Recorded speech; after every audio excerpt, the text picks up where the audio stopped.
the major change is the reduction in the 16A service. There will be, as there was on Hiawatha, there will be a group of people for whom the travel time will probably... I think we need to, again, reassure people that there are going to be other opportunities.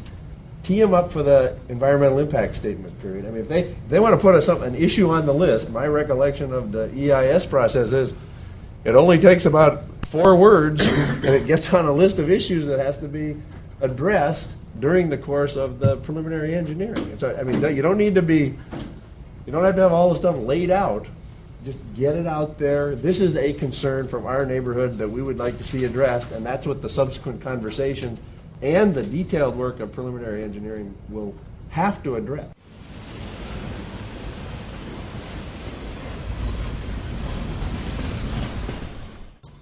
During our input process, we clearly said that during the preliminary engineering segment, there were issues to be addressed and that everything would be on the table.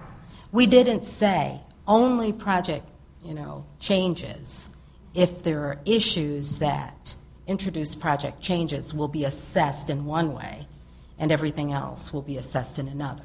So I think that there is some clarity that we really do need to bring to this process as we recognize that there are a number of issues that are on the table that have not even been considered as we look at this. So I think that the process is a little bit, perhaps, from my mind, this is a bad word to use, but I'll say disingenuous if, in fact, we are going to have everything on the table.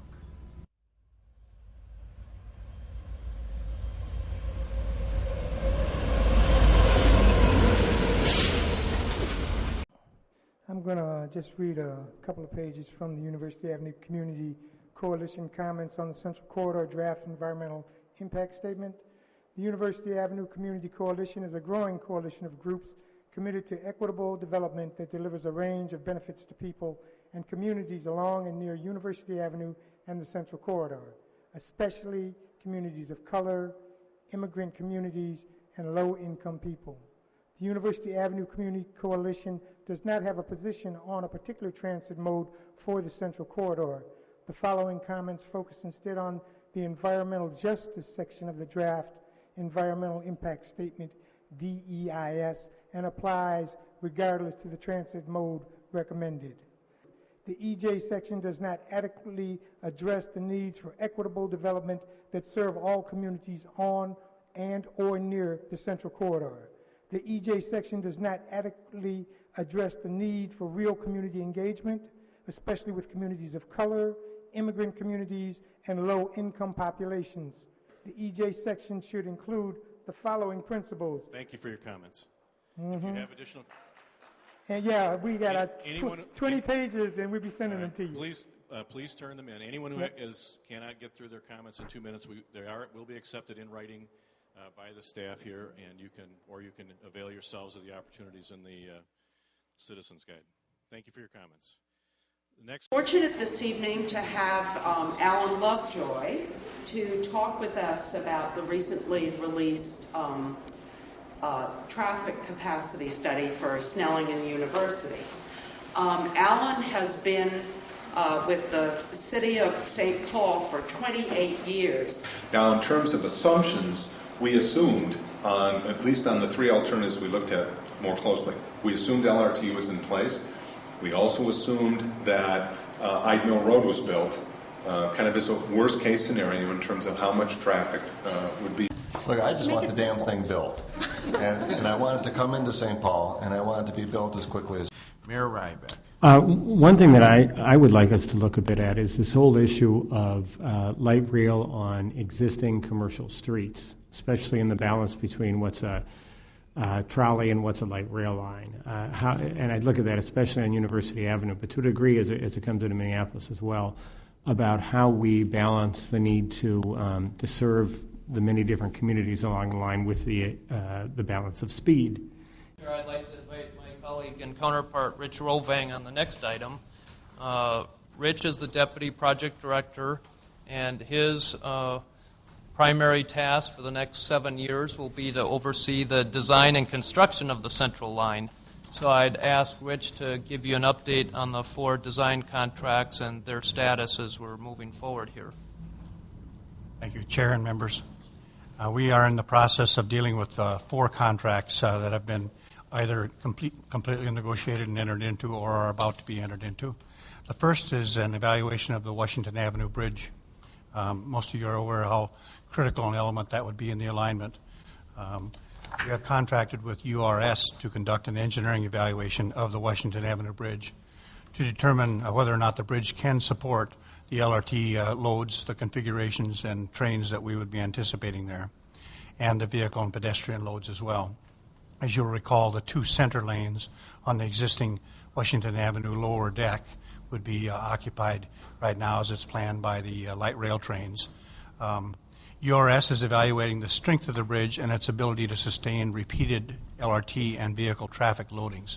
In other words, there are 2 components here. There is the dead load that is on the bridge, the total weight that's on the bridge, but they're also evaluating a condition called fatigue potential, one that is induced by repetitive loading of a heavy object and then removal of it, be it trucks or LRT.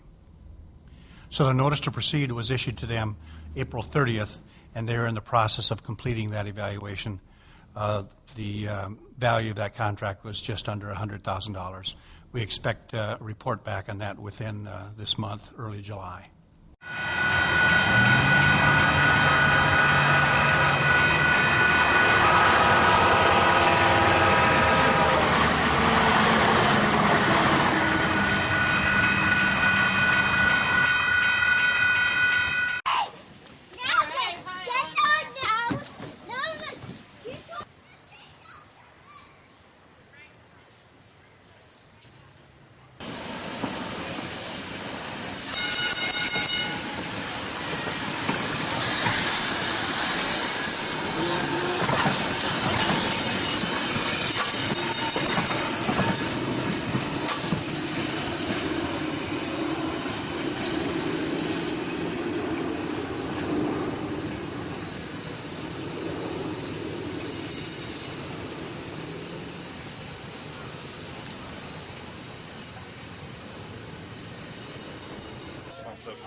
This whole thing started out with getting Union Depot as a multimodal facility, and she's going to stand firm at making that happen. And the current alignment that doesn't connect to the depot but drops people off in front of the depot is not acceptable to the congressman. We at Alina strongly support the Central Corridor light rail line alternative. Thank you and good evening. My name is Rick Beeson. I'm president of the Park Midway Bank. But tonight I'm speaking as a co-chair of the Central Corridor Partnership. I'm CEO of St. Joseph's Hospital in St. Paul, and I'm a supporter of light rail transit. My name is Chris Taylor. I work for Ecolab in the Community Relations Department, and I'm here to speak in favor of the Central Corridor, the light rail option. My name is Jeff Peterson. I'm Director of Government Relations for Ecolab based in downtown St. Paul, and I'm here to speak in support of the light rail transit for the Central Corridor on behalf of Ecolab as well as our employees. Now, when I say our employees, we have not surveyed our employees. After years of analysis and discussion, the Midway Chamber Board of Directors unanimously came out in support of light rail on University Avenue. Today, I am speaking both personally and as project coordinator of the Central Corridor Partnership, a business-led coalition whose purpose is to advocate for the funding and development of light rail in the Central Corridor. Roger Green, I'm Vice President of Strategy and Communications for the Healthiest Care System. I am the Director of Sales for Healthiest Care System, and I'm a huge supporter of light rail transit on University Avenue. I am the Chief Administrative Officer at Piper Jaffray. We're very supportive of light rail. I'm the Vice President of Redevelopment for the St. Paul. Testifying in support of efforts to bring light rail transit to University Avenue. Mr. Westerhouse has laryngitis on his behalf. My name is Jim Westerhouse. I am employed by Ecolab as its Government Relations Vice President. I am here this evening to support construction of light rail on University Avenue. I've been a resident of St. Paul for 28 years, living in the Miriam Park, Lexington, Hamlin, and McAllister neighborhoods. I currently live about a mile from the University Avenue transit route. I'm also speaking on behalf of the Wilder Foundation, where I'm currently the Executive Director of Wilder Research. I strongly support light rail transit. I work for Xcel Energy, and I work at the Rice Street office in St. Paul, and I'm here to speak on behalf of the project, Central Corridor Project and LRT. Lori Lauder, Director of Development for the St. Paul Port Authority. We at the St. Paul Port Authority are in favor of light rail transit on University Avenue. And let me just say that I just came from dinner on Dale Street, and when I got up to leave, the table next to me said, "Well, where are you off to?" And I said, "Well, I'm going to testify at the Central Corridor meeting." And they said, "Please tell those people we want LRT just like all those other cool cities." Now, there's also available, if you haven't already received it, these citizens guides. My name is Jeff Skrinas, and I do home mortgage loans. I wish I would have kept my shirt and tie on so that you could see someone in a suit who is actually opposed to light rail. I oppose light rail at this point. I want to see some sort of improvement to the transit on the University Avenue and the Central Corridor, but I oppose light rail because this pamphlet here has the priorities upside down. First priority is economic opportunity investment. The second priority is communities and environment. And the third is transportation and mobility. We need to see transportation and mobility be number one or at number two. And we need to see communities and the environment be number one or number two. And the economic development has to be third. Because in my experience, when I see reports like this coming from institutions like yourself, economic development is just a euphemism for gentrification, for eminent domain, and for an increase in income to the big box retailers and to large corporations that normal folk like myself never get to see a piece of, but we